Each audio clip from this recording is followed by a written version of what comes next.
안녕하세요. 블랙이지 블랙의 블랙입니다.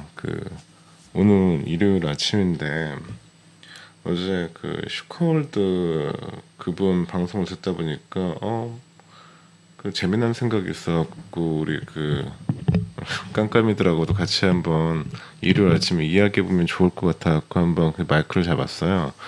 어제 슈커월드에서 나온 내용 중에 항공주에 대해서 이야기하면서 이제 내용이 뭐였냐면 우리나라 항공주 같은 경우는 한마디로 실적이 코로나 이후로 좋아졌다 내용이에요. 그 전에는 생각지 못했는데 그 이유에 대해서 뭐냐면 사람은 안 가더라도 물건은 보내야 되는 거니까 그래서 화물류가 되게 대폭 인상돼서 그 인상분으로 인해서 실적이 좋아졌다라는 부분 내용인데 제가 이제 약간 유통 쪽에 있고 온라인 유통 쪽에 있고 화장품 쪽이라든지 아니면 생활용품, 의학 그쪽으로 이제 유통을 하다 보니까 그리고 국내도 하지만 해외 쪽으로도 또 물건을 보내요. 그래서 이제 코로나가 터졌을 때 가장 난감했던 부분이 국내는 문제는 전혀 없었는데 해외로 물건을 보내야 되는데 이 비행기가 없는 거예요. 그러니까 저뿐만 아니라 이제 그거를 보통 요즘은 어떻게 하냐면 목록 통관으로 또 해외로 진행되기 때문에 해외에 있는 고객들한테 물건을 보내게 되면 그걸 대행해주는 회사들이 따로 있단 말이에요. 한마디로 로지스틱 배송 회사들이. 그러면 그 배송 회사 물류 창고에다가 그 물건을 쭉 보내주면 그거를 뭐 바코드 같은 거 찍어갖고 무게라든지 이런 거에서 금액을 계산한 다음에 그쪽 현지 나라로 물건을 보내주는 거예요. 이제 난리가 난 거예요. 비행기가 올스톱이 되어보다 보니까. 그래서 한때 이제 저희 쪽으로도 이제 메시지가 메일 같은 게 오죠. 비행기 운임료가 뭐 2배에서 3배 정도 인상이 됐기 때문에 부득이하게 뭐 2월 달이었으면 3월이나 4월까지는 저희가 버텨보겠지만 그때까지 뭐 해결 방안이 없으면 뭐 우리가 고객이죠. 그분들한테는 고객한테는 가격 인상이 이루어질 거니까 양해 부탁드립니다. 이런 메일이 온단 말이에요. 그래서 저희 입장에서는 알고 있었던 게 그리고 그 다음 해결되는 게 뭐냐면 다른 항공편들을 알아보겠습니다라고 했을 때 멀리 가는 것도 있는데 대부분 뭐 일본이라든지 중국, 동남아 이 근처란 말이에요. 그렇기 때문에 그때도 이제 알고 있었던 게 항공 우리나라 같은 경우 이제 사람들은 안 되겠지만 대한항공이나 아시아나항공에서 화물 이렇게 비용이 그때는 2배에서 3배, 3배까지라고도 올라간다고 저희한테 이야기를 했었으니까요. 그래서 그쪽에서 많은 수익을 올릴 수도 있겠구나라는 생각을 했었어요. 왜 이 아이디어를 했냐면 현장에 있었지만 그런 생각 자체는 안 했는데 제 동생이 후배가 이제 미국 주식을 하는데 보잉이나 그쪽 미국에 있는 항공주를 사는 거 어떠냐라고 했을 때 물어보더라고요. 그래갖고 그때 이야기 나왔던 게 뭐냐면 미국의 항공주 같은 경우는 사람을 옮기는 거 위주로 진행이 되지만 한국 같은 경우는 위치상 옆에 중국이 있고 일본 있고 대만 있고 또 동남아시아 있기 때문에 사람을 나누는 것뿐만 아니라 화물을 나누는 것도 같이 하고 있어서 이게 병행하고 있기 때문에 사람 빠지는 부분을 화물 쪽에서 지금 충분히 상쇄하고 있다는 얘기를 들었다라고 이야기해서 어떻게 해야 될까 한번 이야기했는데 그럼에도 불구하고 이게 장기적으로 대한항공이나 아시아항공의 호재인지 뭐 그냥 한마디로 간단하게 생각하면 이익이 늘었다라고 해갖고 분명히 떨어졌다고 하면 떨어졌으니까 주가는 떨어졌는데 회사 이익은 좋아질 거니까 사야 되는 게 맞긴 맞는데 언컨택 사람을 만지 않는면서 앞으로 여행을 당연히 뭐 1년 정도는 더 못 가겠죠. 이런 상태에서 대한항공을 살아야 되나 말아야 되나 이런 고민을 하고 있었단 말이에요. 그래서 지금도 그래요. 그래서 이 종목이 실적하고는 상관없이 떨어졌다고 생각하면 사야 되는 건 맞는 것 같은데 그 이후의 이 비전에 대해서는 저도 잘 모르겠더라고요. 그래서 우선 대한항공이나 아시아항공은 그래서 오랫동안 그냥 방관자 입장에서 바라보고만 있었어요. 그래서 이 생각을 하는 순간 어떤 생각이 들었냐면 저번 주에 제가 아는 이제 그 베트남에 있는 그 친구가 하나 있는데 이 친구가 그 급하게 저한테 가끔 물건을 보내달라고 해요. 어떤 물건에서 이번엔 어떤 물건을 보내달라고 했더니 요 일동 후디스에서 나온 하이키드 요 제품을 보내달라는 거예요. 오, 야, 이거 누르면 안 되지? 사라져. 아, 모르겠다. 이거는 이렇게 봤죠. 그래갖고 그러면서 이 친구가 저한테 두 가지를 부탁을 했었어요. 일동 후디스에서의 분유가 자기가 관심 있는데 그리고 자기 베트남 쪽에서 많이 팔리고 있는데 보내줄 수 있느냐라는 거 하나 하고 두 번째는 일양약품에서 나오는 콜라겐이 있는데 그 제품도 보내줄 수 있느냐라는 거였었어요. 그래갖고 대한항공이라든지 이 이야기 하다가 그러면 지금 내 주변에서 어떤 일이 변화되고 있는지를 생각해 보니까 베트남에 있는 그 여동생이 현지인이에요. 여동생이라고 해서 이제 한국 사람 말하는 게 아니에요. 그쪽에서 이제 유통을 하고 있고 어떤 제품을 판매하고 있는 친구들이 온라인을 통해 갖고 그러면 한번 그 주가 움직임이나 보자라고 해서 우선 그 무슨 일양약품에서 무슨 콜라겐 보내달라고 해서 일양약품부터 쳐본 거예요. 그랬더니 많이 올랐네. 그 친구가 이거 구해달라고 한 지 꽤 됐는데 그때는 왜 난 생각을 못했을까라고 생각을 한 거예요. 그래서 그러면 일동 가볼까? 라고 생각한 거죠.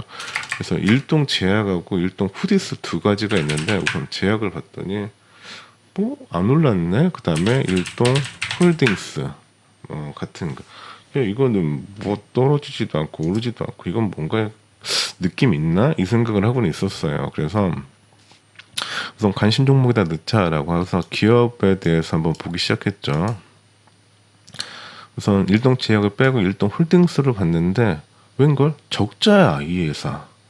아니 왜 적자야? 여기 이거 나 진짜 솔직히 이 동생이 저번 주 금요일날 이거 보내달라고 했지만 그 전에도 몇 달 전, 4개월, 6개월, 작년에도 이 제품 많이 구해달라고 나 얘기 들었었거든요. 근데 뭔 회사가 적자야?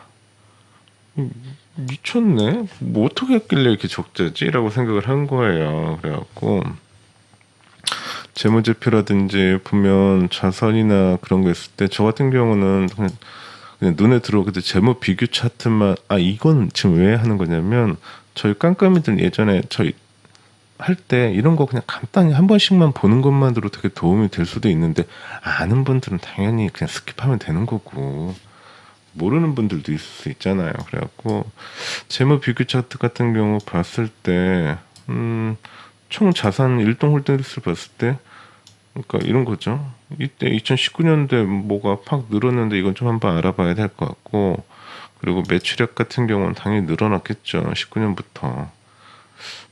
왜 늘어났을까? 근데 이제 궁금한 게 뭐냐면 저는 얘기했잖아요. 이제 이익률 그리고 이 기업에 다른 기업이 들어오지 못하는 해자가 얼마나 있느냐라고 했을 때 영업이익 증가율을 본다고 했을 때 생각만큼 높지가 않은 거예요. 마이너스도 하는 거고 순이익 증가율 같은 경우도 이번에 보면은 적자로 들어섰고요. 그래서 일반적으로 제가 이제 유통을 하면서 매출이 나고 그 제품에 대해서 수요가 이렇게 많아. 그리고 제품이 많이 나가. 많이 팔려. 그리고 좋아하고 그게 1년 이상 유지가 되게 되면 그 종목은 대부분 오르거든요. 그리고 올라야 되잖아요. 상식적으로. 근데 일동일동성 모르겠어요. 그러니까 뭔가가 있을 수도 있고 제가 모르는 부분이 있을 수도 있고 아니면 지금 뭐 이익되는 부분하고 손해되는 부분이 뭔가 있는데 그게 이제 어느 정도 제로섬 게임을 해갖고 0에 지금 수렴하고 있을 수도 있는 거고요. 근데 이제 그래도 관심 있게 보는 부분은 일동이 가지고 있던 어떤 국내에서 분유 시장이 아니라 해외에서 분유 시장에서 어느 정도 시장이 되게 높게 나타난다고 했을 때 이거 그냥 여러분 가끔 이런 얘기 하다 보면 데이터를 대라, 근거를 대라라고 하게 되면 일요일 아침부터 나 요 정도 그럼 힘들어요. 그냥 우리 편하게 그런 얘기도 있고 현장에서 그렇게 가져가는 것도 있고 이렇게 했으니까 그 정도 차 안에서 듣자고요. 너무 머리 아프게는 하지 말자고 우리 깜깜이들. 그렇게 되면 뭔가가 있다는 건데 그러면 이런 종목 자체는 하나의 그냥 순이익 증가 봐봐요. 마이너스 95, 업종 평균 60인데 근데 18년도 마이너스 12, 마이너스 52, 마이너스 18 뭐야 이거. 근데 18년도에 보면 38 아마 이때부터 뭐 그때 움직임이 좀 있었겠죠. 근데 다시 박출어. 그리고 좀 더 그러니까 이런 거죠. 오늘 이제 그 일요일 아침에 이야기하고 싶었던 건 뭐냐면 제가 하고 있는 일이 이런 것들이에요. 이런 것들이 있고 그리고 어제 슈카월드님이 이야기해준 항공주를 이야기했을 때 제가 이제 유통 쪽에 있다 보니까 그런 거에 대해서 이야기 듣고 그래서 이게 뭐 잘났다 그런 부분 절대 아니죠. 잘난 게 전혀 없으니까 여러분들도 혹시나 여러분들 업종이 있을 거 아니에요. 그쪽에서 좀 자세히 보다 보면 진짜 건질만한 게 꽤 많을 것 같아요. 그러니까 저는 일동홀딩스가 지금 이상하다 뭐 이런 얘기 나쁜 뭐 이야기는 했지만 나쁘다고 말씀드리는 게 전혀 아니에요. 그냥 내가 아는 베트남 여자애가 얘도 애엄마인데 일동홀딩스의 그 분유 제품을 팔고 싶다. 하이키든가 뭔가 그거를 팔고 싶으니까 그거 좀 계속 좀 어떤 식으로 유통되고 있고 판매할 수 있는 루트가 있는지 좀 알려달라 라는 요청이 들어왔으니까 이 종목은 좋은 좀 가능성이 있구나라는 생각에서 이제 관심 종목으로 넣어놓는 거죠. 근데 이런 게 저한테는 되게 중요하더라고요. 그래서 이거를 반대로 생각했을 때 제가 이제 미국 주식을 한다고 했을 때 입장 바꿔놓고 생각하면 제가 아이폰 3부터 썼었나? 그거 처음 나왔을 때 아이폰을 쓰고 와 좋다 정말 좋다. 그리고 왜냐면 그 전에 갤럭시 옵티머스인가 뭐 이 말도 안 되는 그 스마트폰도 아닌 스마트폰 손으로 꾹 눌러갖고 화면도 잘 넘어가지 않는 걸 쓰다가 아이폰을 쓰니까 진짜 신세계였었단 말이에요. 그러면 그걸 썼을 때 입장을 바꿔놓으면 베트남에 있는 친구들은 그 아이들한테 어떤 분유를 먹이다가 일동홀딩스에서 나오는 분유를 먹으니까 참 좋다고 느꼈으니까 그 수요가 생겼다는 거고 그렇게 되면 일동홀딩스의 주가는 올라야 되는 부분인 거고 또 반대로 저는 미국 주식을 제가 어렸을 때 했다 보면 아이폰을 쓰고 아이폰을 본 다음에 와 이거 정말 좋다라고 했으면 아이폰 주가가 그때 정도 어느 정도 됐고 이게 앞으로 어떻게 될 건지를 예상하고 그 주가에다 투자를 하는 부분도 고려를 했었어야 된다는 거죠. 그러니까 뭐 살면서 그렇게 저는 후회 같은 건 별로 없어요. 또 앞으로 또 이제 그런 실수를 또 할 수도 있으니까.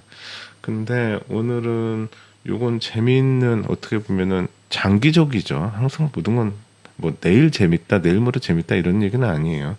장기적으로 봤을 때 재미있을 수 있는 상황이 될 수도 있기 때문에 우리 깜깜이들 그냥 관심 종목 정도로 한번 넣어놓고 당연히 아니 적자인 기업에 누가 투자해요? 바보가 아닌 이상 이게 이익이 어느 정도 실현이 되고 어떤 정도 개선이 되는 거 그리고 왜 이게 적자였는지에 대해서 좀 더 시간이 지나면서 저도 좀 알아보고 그게 과정이 좀 우선 원석이 있으면 깎아봐야죠. 이 안에 깎아봤더니 정말 좋은 게 나오는지 깎아봤더니 쓰레기야 그러면 버려야 되는 거고 그 과정에서 일요일 아침에 한번 이야기하게 됐고요.